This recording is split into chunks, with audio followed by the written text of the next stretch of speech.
Welcome to the Charlie Fisher Show here on every Monday at Buffalo Wild Wings in Macomb. We've got a great crowd here again. Thank you so much for joining us. Thanks so much for listening. Thanks so much for watching on UTV and on Periscope. Another great crowd here. Brett Taylor is going to join us in a little bit, and this show is presented by our good friends at Brown Shoe Fit Company. Hi, everyone. Scott Kornberg, Charlie Fisher joining us. Leathernecks 6-3. They've dropped to number 19 in the poll. Tough loss, 31-26.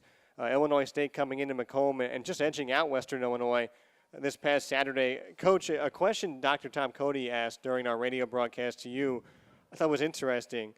Did you feel like with the way your team had been playing at 6-2, up in the top dozen or so teams in the polls, that you needed 3 wins, 3 teams technically under 500 in Illinois State, Northern Iowa, and Southern Illinois, that maybe you overlooked too far to maybe go after that first round bye leading into Saturday's game? I don't think it was a matter of overlooking them. I think more than anything, playing some of the emotional games we have played most recently may have taken a little bit of energy out of us. And I don't even know if I can say that. You know, as a coach, you always ask those questions. You know, did we have enough energy? Because I know the amount of energy it takes to win a game. And that energy can come and go, particularly early in the game, many times sets the tone. I thought more than anything, maybe the energy vampire for us early was the fact that we got a 3 and out. We drive the ball right down the 7-yard line. We get stopped on 3rd and 1, and then we get a field goal blocked. And that changed a lot of the momentum early. And maybe, you know, we were fighting. It seemed like we were in an uphill battle all game to win that momentum back. It's interesting you bring that up. Illinois State goes up 14-0. Of course, that missed field goal, that blocked field goal into that. Anthony Warren, a long pass. Anthony Fowler, a 15-yard touchdown reception. But then you start to get things going a little bit there. And, of course, coming off North Dakota State 2 weeks ago, they're obviously the standard in college football at the FCS level. And then South Dakota, we all know the storylines with that game. Lance Lenoir is obviously a tremendous player, and he has this big punt return that sort of seems to get Western Illinois back in the game. Addard, right-footed punter, high, end-over-end kick, a lot of spin on it.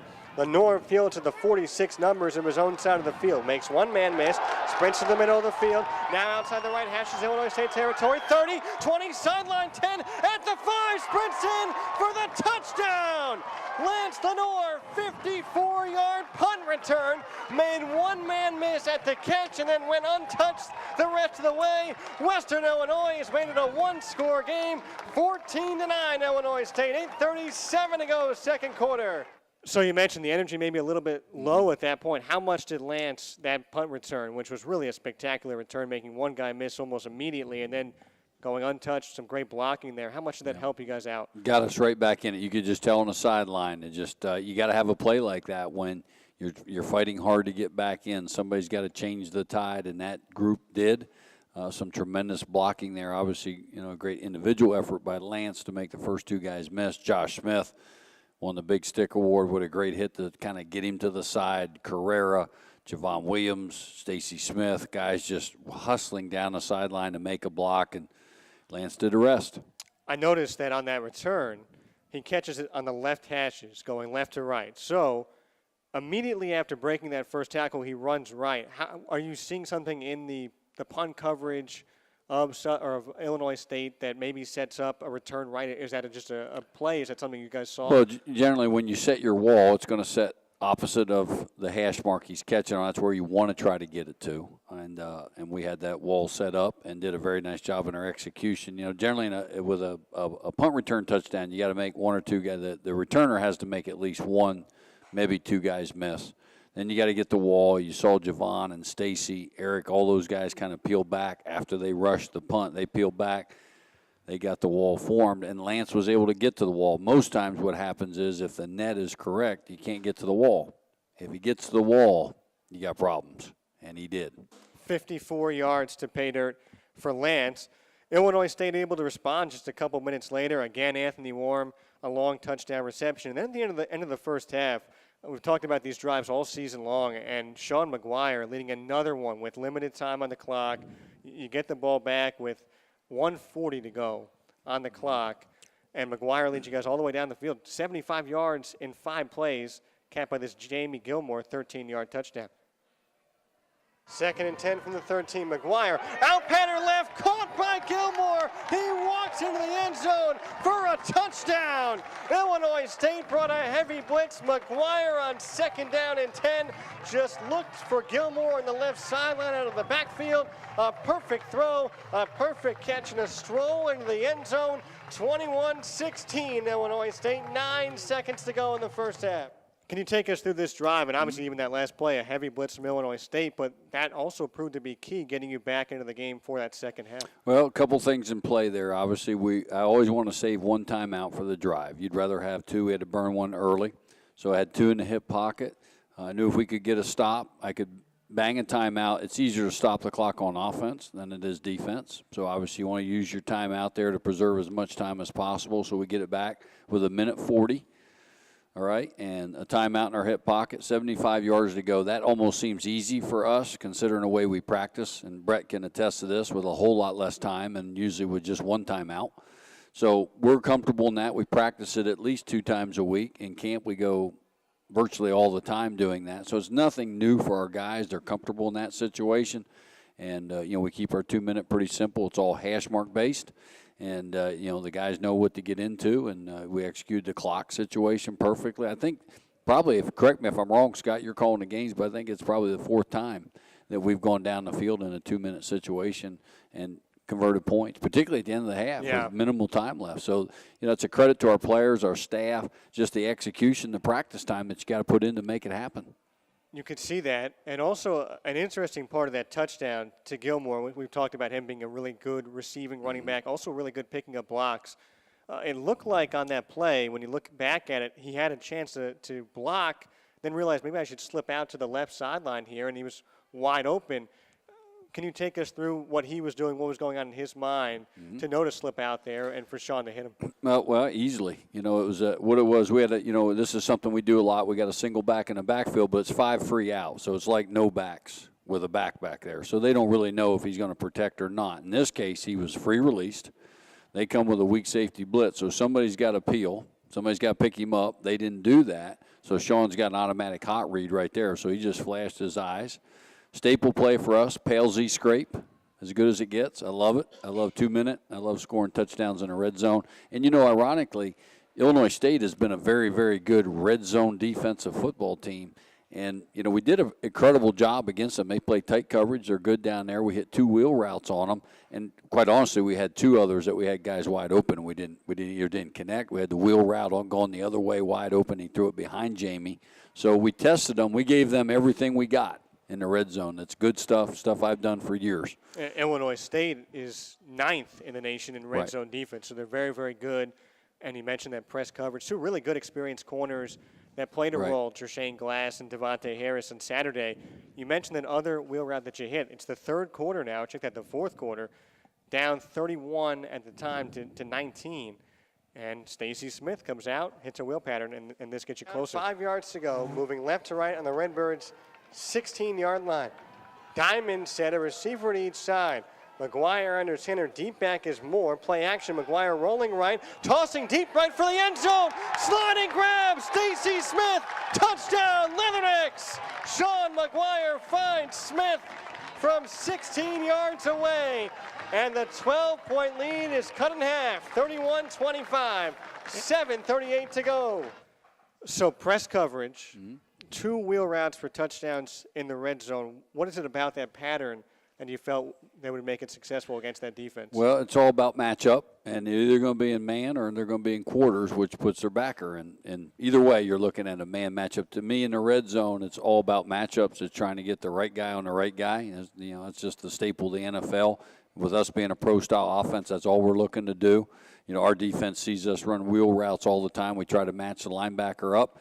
And what really happened here, Lance forced an inside release against press coverage, and their linebacker decided to step underneath instead of over the top. And once he steps underneath, he's got no chance to cover anybody, but particularly Stacey Smith, who is extremely fast. He went right by him down the sideline, and we actually ran that off of a staple short motion that we run the jet sweep on. It was kind of a double fake and froze the defense a little bit. Great play design, great execution, and put us in position to do it again. 31-26. At that point, you get the ball back again at the end of the game. Illinois State did a nice job draining clock, getting it to about the midfield stripe. What happens for that drive to stall out, though, at the end? For Illinois State? For Western Illinois. Oh, for Western, for us, our back was to the wall. Yeah, and we've been so good. And our guys, there was no doubt that the crowd, we know we can do that. We've done it. I mean, that's nothing new. And we had plenty of time. I was very comfortable with the way it played out with the clock. You always look at yourself as head coach. How do you manage the clock? What have you done down the stretch? We were able to, have a timeout, which you always want one if you can get it. We had 3 minutes. We had plenty of time. And I thought probably the key play, one, we took a shot after we got the first down. Felt like we had a matchup. Was it a PI? Maybe. Didn't get the call. Had a chance. Zeke's a leaper. He can go up. The guy, give him some credit, made a good play. I thought the key play probably in the drive was third down. We ran a dig. Staple play for us. We had Lance open, and he threw it behind him. Sean just missed him on the back hip. If he hits him in a catch-and-run situation there, he probably splits him, and just like we did at Missouri State. And get big yards. So that was probably a key play. The fourth down, 50-50 on PI. He looked pretty close to me, but, they're doing their job. We're doing our job. It didn't work out in this situation. We had an opportunity as for our team. That's all you can ask. Our defense got a great stop. They credit Illinois State. They were able to burn some clock, but we got a key stop.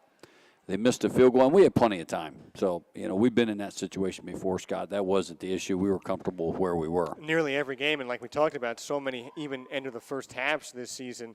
Ultimately, though, Illinois State able to win 31-26.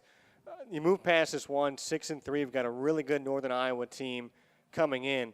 Something interesting before we go to our next segment. Brett Taylor's going to come on, and he's obviously one of your stars in your defense, All-American player. Interesting story about college football and search committees. There's not many players on them, and Brett Taylor is on the search committee to hire ultimately you. Had you ever seen that before at all, a student athlete on a search committee? I've not. What was that like? Well, it was unique. I knew he was a great player.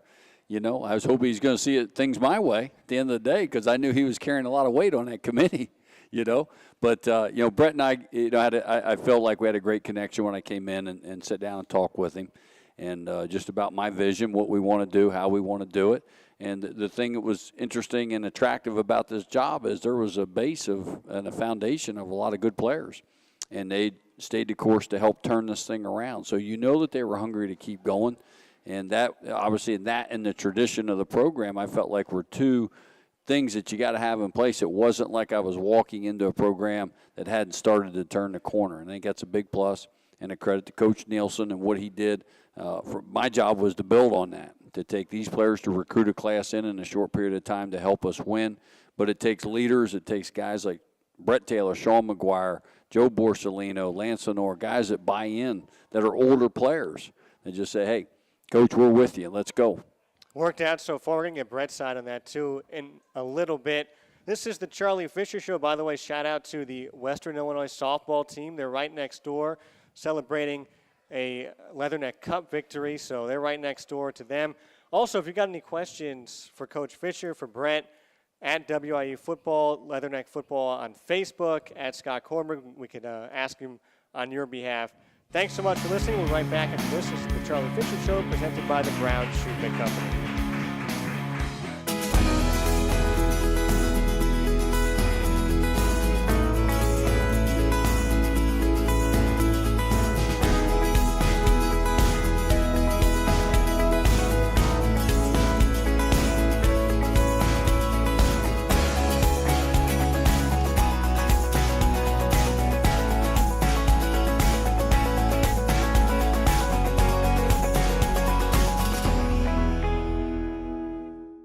Hannah Murphy's master's degree from Western Illinois University is literally worldwide. The valuable skills I gained at Western prepared me for a cross-cultural career in Ethiopia and beyond. Hannah's WIU experiences have helped her grow into an outstanding education professional. Western set the foundation for my around-the-world adventure. Think purple, think global success, think Western Illinois University.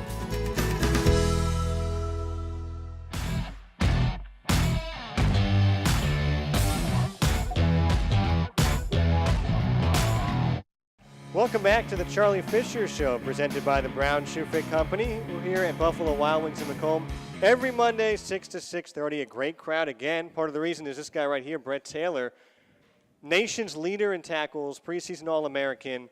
Obviously, a great story because you grew up right here in Macomb.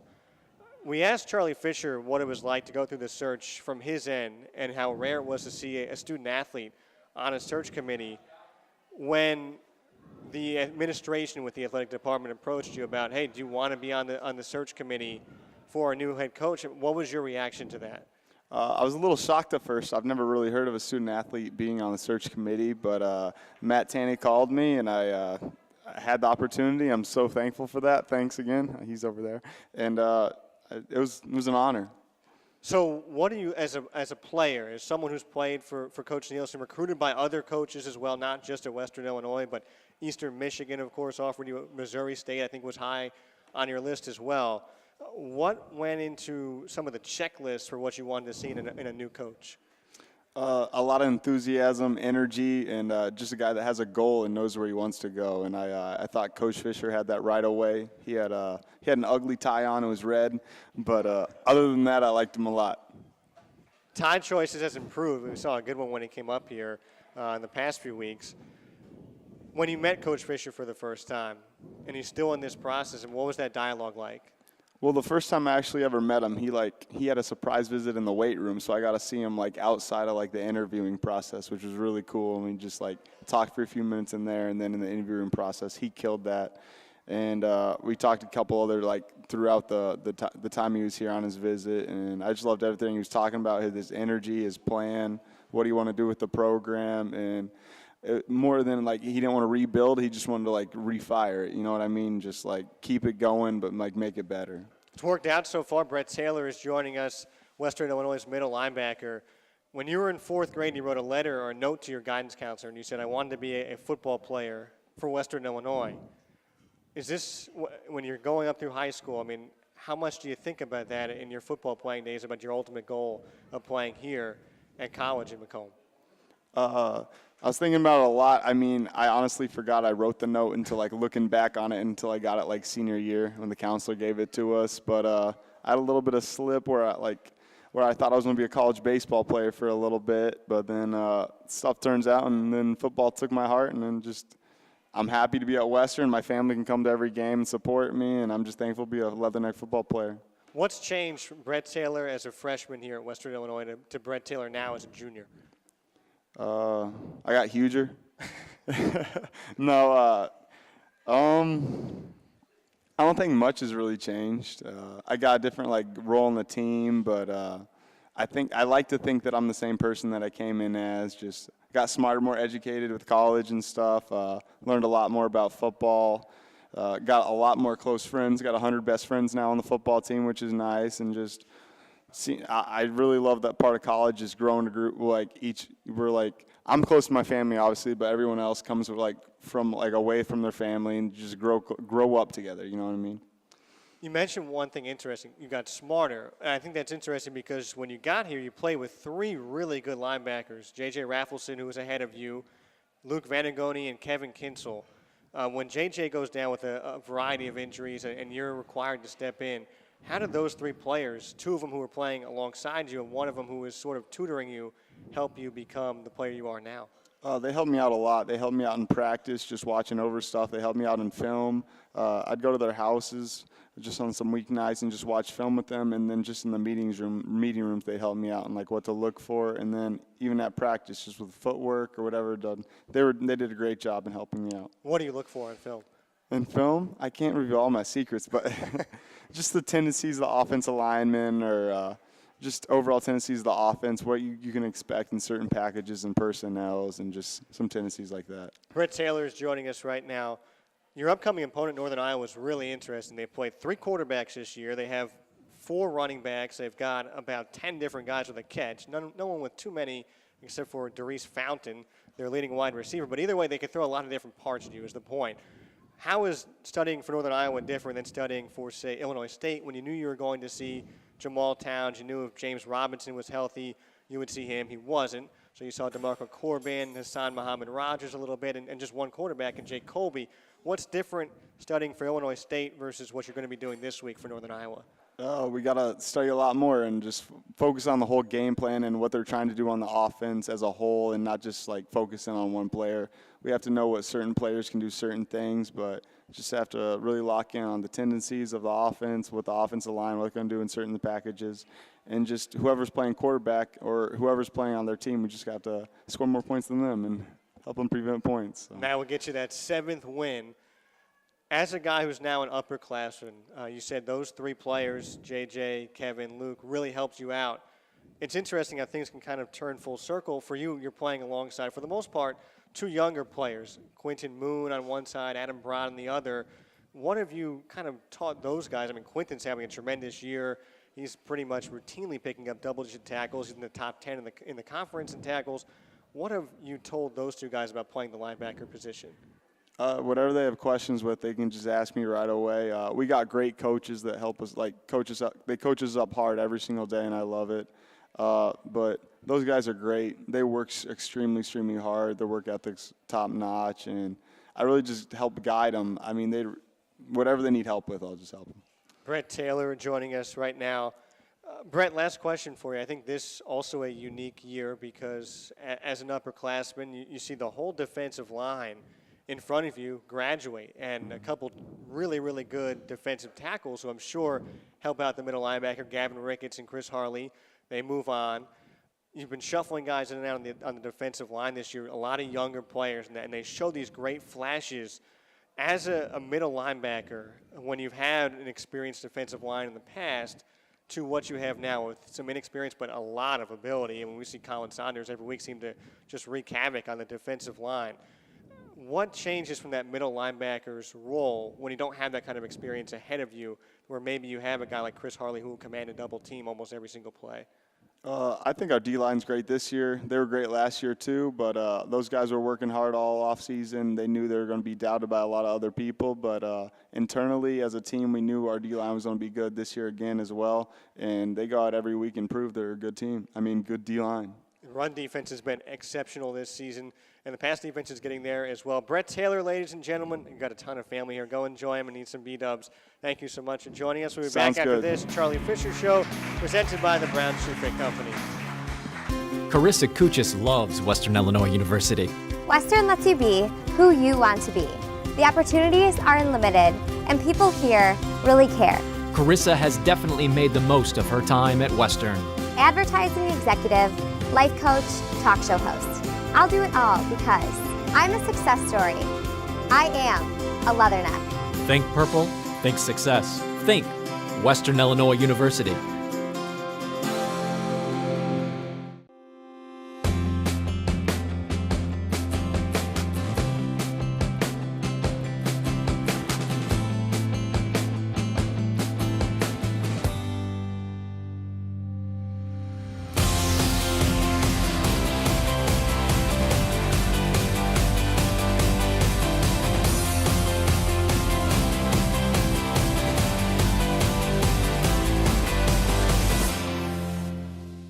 Welcome back to the Charlie Fisher Show, presented by our good friends at Brown Shoe Fit Company here of Macomb. Another great crowd. Thanks so much for joining us here every Monday, 6 to 6:30 at Buffalo Wild Wings. And because of that, we're going to raffle away a free meal or T-shirt.